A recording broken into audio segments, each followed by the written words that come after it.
Haz esto para ser feliz. Hace algunos años, leí un libro. Te debes relajar. Este título es simplemente absurdo, porque la palabra deber va en contra del concepto de relajación. Este tipo de libros solo pueden venderse en el occidente. La palabra deber denota actividad. Es una obsesión, porque detrás de cada debo siempre está escondida una obsesión. En la vida hay acciones, pero no deberes, porque de ser así, nos crearían locura.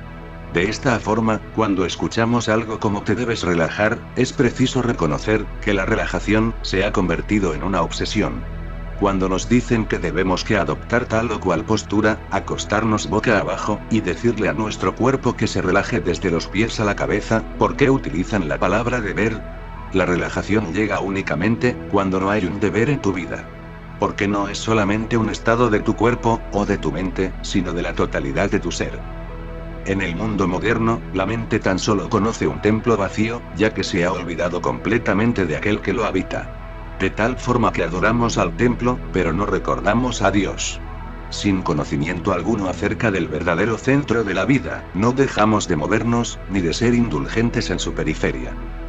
La gloria del cuerpo humano no está en sí mismo, dado que este es solo el anfitrión.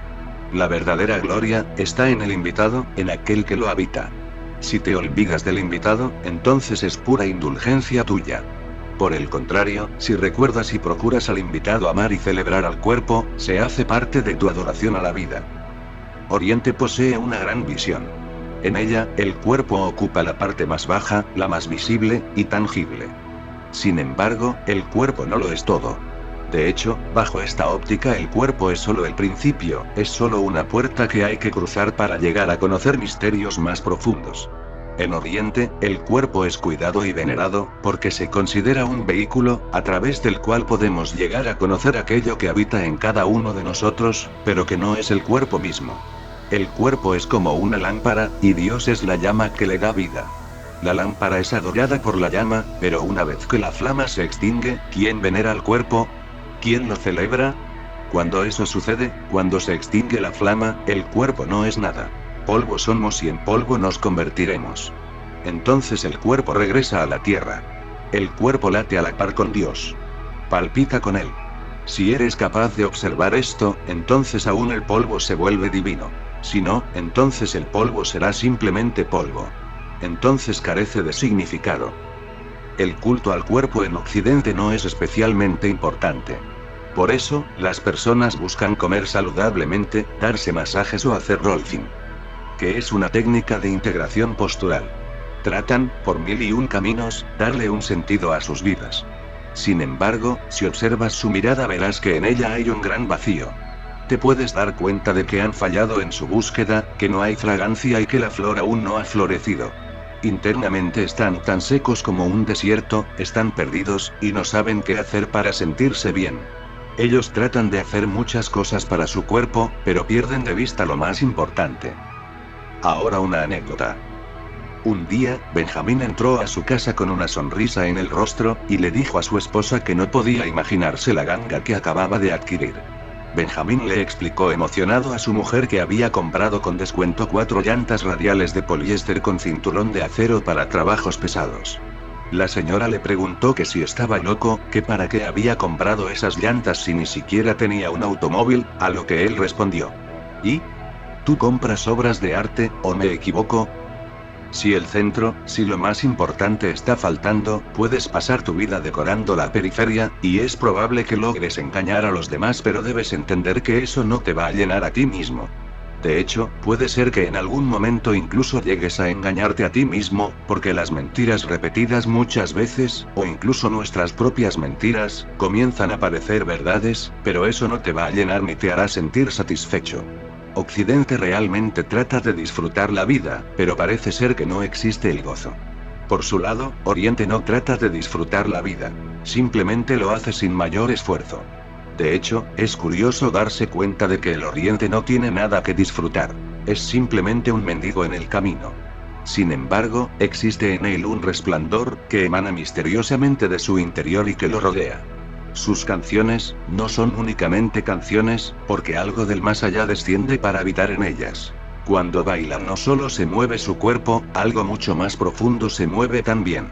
Él no trata de disfrutar. Recuerda, cada vez que trates de disfrutar fracasarás. Así como cada vez que trates de ser feliz, no podrás alcanzar la felicidad. De hecho, es absurdo pensar que debes hacer un esfuerzo. La felicidad está aquí, no necesitas alcanzarla. No tienes que hacer nada más que permitirle la entrada. La felicidad está a tu alrededor. Dentro y fuera de ti solo ella existe, nada más que ella es real. Observa profundamente el mundo en que vives, a los árboles, a los pájaros, a las rocas, a los ríos, a las estrellas, al sol y a la luna, a las personas y a los animales. Observa profundamente y te podrás dar cuenta de que la existencia está hecha de la misma materia que la felicidad. Está hecha de dicha, y no hay nada más que debas hacer para disfrutarla. De hecho, es probable que todos tus intentos para ser feliz, se conviertan en una barrera para tu dicha. Así que relájate y verás cómo te llena, cómo corre dentro de ti, cómo te desborda. Oriente está relajado, y Occidente está tenso. La tensión se crea cuando estás persiguiendo algo, mientras que la relajación surge cuando permites que algo suceda. Estas dos posturas representan una diferencia cualitativa importante. No es una cuestión de cantidad. Es decir, no es que Oriente tenga más, y que Occidente tenga menos, o que los americanos poseen menos que los hindúes. El asunto es que existen en dos dimensiones completamente diferentes, porque los de Occidente no tienen nada de la felicidad propia de los de Oriente, mientras que los de Oriente no tienen la miseria, tensión, angustia y neurosis de los de Occidente. La dimensión de Oriente es el aquí y el ahora. Y la dimensión de Occidente es en algún otro lugar y en algún otro tiempo, pero jamás aquí y ahora. La mente occidental está buscando el sentido de la vida sin cesar, tratando de exprimirla. Evidentemente, esto no lleva a ninguna parte, dado que esa no es la manera de encontrar nada. No se puede exprimir la vida, ni puedes conquistarla, sino más bien rendirte valientemente ante ella. En este caso la derrota es un triunfo. Y el esfuerzo que hagas para salir triunfante, no será más que tu fracaso más grande. La vida no puede ser una conquista, porque una pequeña parte no puede conquistar el todo. Sería como si una diminuta gota de agua intentara conquistar al océano entero. Es cierto que la pequeña gota de agua puede caer en el océano, y así formar parte de él, sin embargo, no puede conquistarlo. De hecho, caer en el océano es la única forma de conquistarlo. Disuélvete en él. Ahora bien, dado que Occidente está en una constante búsqueda de la felicidad, su preocupación por el cuerpo es tal, que es casi una obsesión. En Occidente se han rebasado los límites de un interés sano, y el cuerpo se ha convertido en una obsesión. Todo el tiempo se piensa en él, y en las miles de acciones que se pueden seguir para mejorarlo.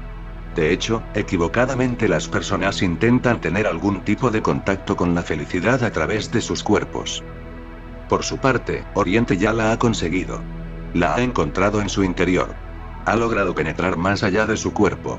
No a través de masajes, ni de sesiones de rolfing, ni de saunas, sino a través de amor y meditación. A través de estas acciones, se han dado cuenta de que el tesoro está en su interior, y por eso, adoran y cuidan a su cuerpo. Porque es el cuerpo quien lleva a lo divino en su interior. ¿Has notado cómo camina una mujer embarazada? Camina despacio y con cuidado, porque una nueva vida está creciendo en su interior. ¿Has notado la transformación del rostro de una mujer embarazada? Es luminoso. Es un rostro de esperanza, lleno de vida y nuevas posibilidades. Ella lleva un tesoro, un gran tesoro. Una nueva vida se va a crear a través de ella. Camina y se mueve cuidadosamente, con una gracia nunca antes vista. Ella no está sola, su cuerpo se ha convertido en un templo. Te digo esto para hacerte entender. En segundo lugar, la mente occidental es competitiva.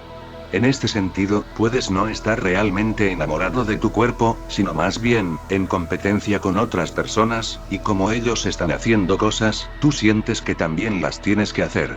La mente de Occidente es la más superficial y ambiciosa que ha existido en este mundo. Es la más materialista. Por eso los hombres y mujeres de negocios se han convertido en la forma de vida más anhelada en Estados Unidos. Todo lo demás se ha diluido, dándole sentido a que es el hombre de negocios, el hombre que controla el dinero, el que está en la cima del mundo. El dinero es el ámbito más competitivo. En Occidente, no necesitas ser culto, solo necesitas tener dinero. No necesitas saber nada acerca de música, poesía, literatura antigua, historia, religión o filosofía.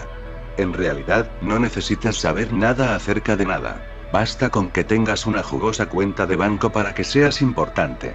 Por eso digo que es la mente más materialista y superficial que ha existido.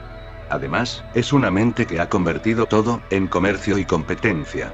Por ejemplo, si decides comprar un Van Gogh o un Picasso, no lo compras por el cuadro en sí, sino porque tus vecinos han comprado un Picasso, y piensas que simplemente no es posible que ellos tengan uno adornando su sala de dibujo, y tú no.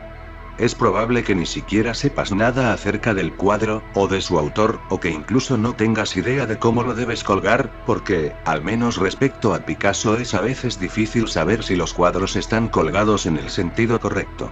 Tal vez tampoco sepas si es un auténtico Picasso o no, pero dado que todos están hablando acerca de él, tú crees que debes enseñar tu cultura comprando uno.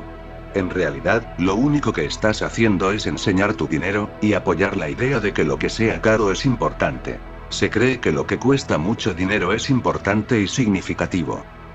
Así pues, el dinero y los vecinos parecen ser el único criterio para decidir todo. Sus autos, sus casas, sus pinturas, sus decoraciones. Las personas están construyendo baños saunas en sus casas, porque está de moda hacerlo, y no necesariamente porque quieran cuidar sus cuerpos. Y si tú decides no tenerlo, parecerá que no tienes dinero. Si todo el mundo está comprando una casa en las montañas, tú tienes que comprarla. De hecho, si te das cuenta, es posible que ni siquiera sepas cómo disfrutar de las montañas, y simplemente te aburras ahí. O que te lleves tu radio y televisión, y escuches o veas los mismos programas que estarías viendo en tu casa. Siendo así, ¿qué diferencia hace que estés sentado en tu habitación o en medio de las montañas? El hecho es que otras personas tienen una casa en las montañas y no te quieres quedar atrás. Quieres una cochera para 4 autos sin tomar en cuenta que es probable que no necesites 4 autos. La mente occidental está en continua competencia. Mira y se compara con todos. Mientras que la mente de Oriente no compite con nadie. Desertó de la competencia. Solo le preocupa lo que es, no lo que otros están haciendo. Solo le preocupa lo que tiene, no lo que otros tienen. Si te das cuenta, aquella forma de vida puede ser una verdadera bendición. Puede ser que no poseas demasiadas cosas, pero, ¿a quién le importa? Ahora una anécdota. Una pareja de esposos, eran conocidos como la pareja más tacaña de todo el valle. El esposo murió, y pocos meses después, su esposa se encontraba en el lecho de muerte. Ella tomó el teléfono, y llamó a una vecina, para decirle que cuando muriera, la enterraran en su vestido negro de seda. Sin embargo, le dijo también, que antes de hacerlo, cortara la parte trasera del vestido para hacer uno nuevo, porque odiaba desperdiciar una buena tela. La vecina le contestó: "No puedo hacerlo. ¿Qué dirán los ángeles, cuando la vieran a ella y a su esposo subiendo por las escaleras de oro, y se dieran cuenta de que ella no tenía la parte trasera de su vestido?". A lo que ella respondió: "No te preocupes, los ángeles no me estarán viendo a mí. A mi esposo lo enterré sin pantalones". Si te das cuenta, la preocupación es siempre el otro. Por ejemplo, el esposo estará sin pantalones, así que lo mirarán a él. La preocupación de Occidente es acerca del otro, mientras que la preocupación de Oriente es simplemente con uno mismo. A Oriente no le interesa tu biografía, porque vive en esta tierra como si estuviera solo, y es por eso que tiene un gran espacio a su alrededor para moverse libremente, sin importarle las opiniones de los demás. Ellos viven su vida. Hacen lo que tienen que hacer, hacen lo que su ser le dicta, y por supuesto, experimentan la felicidad simple e inocente de un niño. Su felicidad no está manipulada o manufacturada. Es básica, simple, esencial, como la de un pequeño. ¿Has observado a un niño corriendo, gritando o bailando por ninguna razón en particular? Si tú le preguntas cuál es el motivo de su felicidad, el niño no sabrá responderte. Seguramente pensará que estás medio loco. Seguramente el niño se sorprenderá incluso de que le preguntes sobre la razón de su felicidad. ¿Debe haber alguna para estar feliz? El pequeño encogerá sus hombros y seguirá su camino, cantando y bailando nuevamente. El niño no tiene nada. No es primer ministro, no es presidente de los Estados Unidos o Rockefeller. No posee nada. Quizá algunas piedras o conchas de mar que recolectó en la playa, eso es todo. La vida en Oriente no termina cuando termina la vida. La vida en Occidente termina cuando termina la vida. Cuando el cuerpo termina de existir, el hombre de Occidente deja de existir. Por eso, el hombre y la mujer de Occidente tienen miedo a la muerte. Tratan de prolongar su vida lo más posible, en ocasiones hasta niveles absurdos. En estos momentos hay muchas personas que únicamente están vegetando en hospitales o asilos mentales. Esta gente no está viviendo. Lleva muchos años muerta, y únicamente están siendo mantenidos por doctores, medicinas y equipo moderno. El miedo a la muerte en Occidente es tan grande porque se piensa que una vez que mueras te vas para siempre, y nada de ti sobrevivirá. Si lo único que conoces es el cuerpo, serás muy pobre, porque siempre tendrás miedo a la muerte. Y quien tiene miedo de morir tendrá miedo de vivir. Vida y muerte son inseparables. Miedo a una, necesariamente implica miedo a la otra. La vida es la que trae consigo la muerte, y si le tienes miedo a esta, ¿cómo es posible que ames la otra? Siempre habrá un miedo escondido. Si la muerte termina con todo, si esa es tu idea y entendimiento, entonces tu vida será una constante persecución, todo el tiempo con prisa. Dado que la muerte se acerca, no puedes ser paciente. He aquí los orígenes de esa manía estadounidense por la velocidad. Tiene que ser hecho con rapidez porque la muerte se acerca. Así que hay que tratar de hacer la mayor cantidad de cosas posibles antes de morir. En Occidente, tratan de llenar su ser con la mayor cantidad de experiencias posibles antes de morir. Porque una vez que se muere ya no hay nada que hacer. Este pensamiento crea una gran ansiedad, angustia, y un sentimiento de sinsentido. Si no existe nada que sobreviva al cuerpo, entonces nada de lo que hagas puede ser demasiado profundo ni puede satisfacerte completamente. Si la muerte es el final y nada la trasciende, la vida carece de significado. Y cuando esto sucede, la vida es como un cuento contado por un idiota ruidoso y enojado, como un cuento sin mayor significado. La mente oriental sabe que está dentro del cuerpo, pero que no es el cuerpo. Oriente ama el cuerpo. Lo considera su morada, su casa, su hogar. No está en contra de él porque es una tontería estar en contra de tu propio hogar. Oriente es terrenal pero no materialista. Realista, pero no materialista. Sabe que al morir nada muere, sabe que la vida continúa cuando llega a la muerte. Ahora una anécdota. Un funeral había terminado, y un agente funerario se encontró parado a un lado de un anciano. Le preguntó si era uno de los familiares de la persona muerta, a lo que el viejo hombre le respondió afirmativamente. Después, le preguntó su edad, y el anciano respondió que tenía 94 años. Ya veo, pues ya no tiene mucho sentido que usted regrese a casa, señaló. Toda la idea de esta conversación gira en torno a la vida del cuerpo. Si tienes 94 años estás acabado. ¿Cuál es el punto de regresar a tu casa si de todas formas pronto tendrás que regresar a la funeraria? De hecho, si la muerte es la única realidad, tampoco hace mucha diferencia si tienes 94 o 34 años. Solo es cuestión de unos años más o unos años menos. Entonces los jóvenes comienzan a sentirse viejos y el niño comienza a sentirse como si estuviera muerto. Una vez que entiendes que este cuerpo es tu única vida, ¿cuál es el punto de todo? ¿Por qué seguir adelante? Me parece acertada la idea de Camus cuando escribe que el único problema metafísico básico del hombre es el suicidio. Si el cuerpo es la única realidad, y no existe nada más allá del cuerpo, ¿por qué no cometer el suicidio? ¿Por qué esperar a tener 94 años? ¿Y por qué sufrir toda suerte de miserias y penas en el camino? Si nos vamos a morir, ¿por qué no morir hoy? ¿Por qué levantarnos otra vez mañana?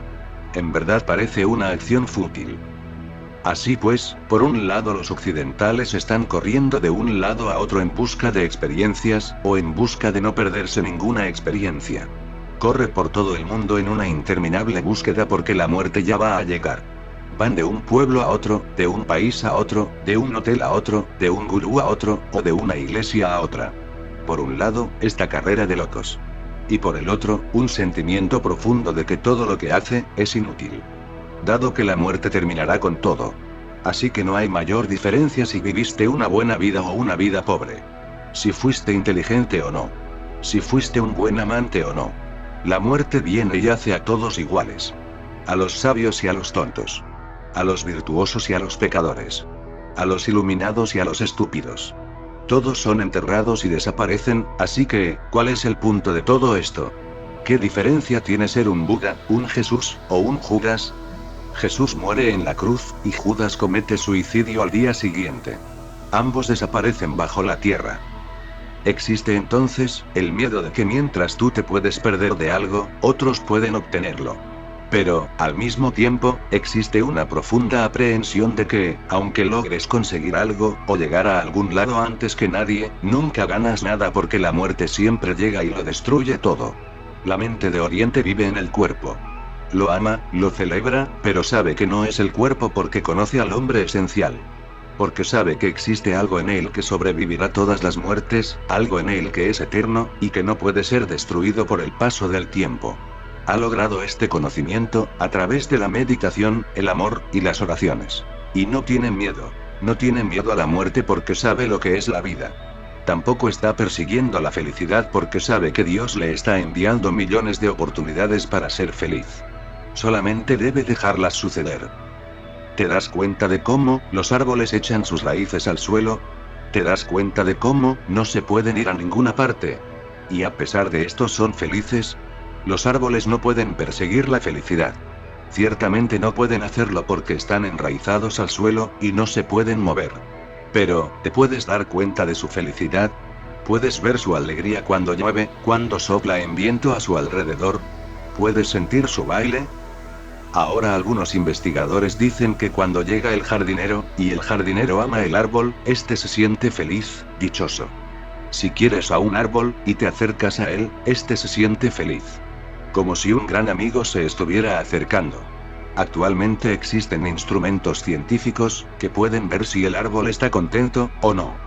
Dado que vibra a un ritmo diferente. Cuando el enemigo se acerca, digamos un podador de árboles, el árbol se pone ansioso y con miedo. Y cuando cortas un árbol, los científicos han comprobado que los otros árboles, los árboles que lo rodeaban, lloran, y lo lamentan. Esto no solo sucede con árboles. De hecho, si matas un pájaro, todos los árboles comienzan a llorar sutilmente, comienza a crecer en ellos una gran angustia y agonía. A pesar de todo esto, siguen enraizados, no se van a ningún lugar, y la vida sigue viniendo hasta ellos. Esta es la sabiduría de Oriente. No es necesario ir a ninguna parte, que aunque decidas sentarte bajo un árbol, como hizo Buda, Dios mismo se acercará a ti. Él no se fue a ningún lugar. Simplemente estaba sentado bajo su árbol. Todo llega a ti si se lo permites. La vida está esperando a manifestarse en ti. Estás creando tantas barreras persiguiendo y buscando por todos lados la felicidad, que cada vez que la vida toca a tu puerta, nunca te encuentra ahí. Siempre estás en otro lugar. Cuando la vida te alcanza, tú ya te moviste hacia otro lado. Estabas en Colombia. Cuando la vida llegó a Colombia, tú ya estabas en México. Cuando la vida llegó a México, tú ya estabas en Estados Unidos. Y para cuando llegue a Estados Unidos, tú estarás en Perú. Así pues, vas persiguiendo a la vida, y la vida va persiguiéndote a ti. Pero nunca se encuentran. Existe. Solo existe. Espera, y sé paciente. Todo llegará en su momento.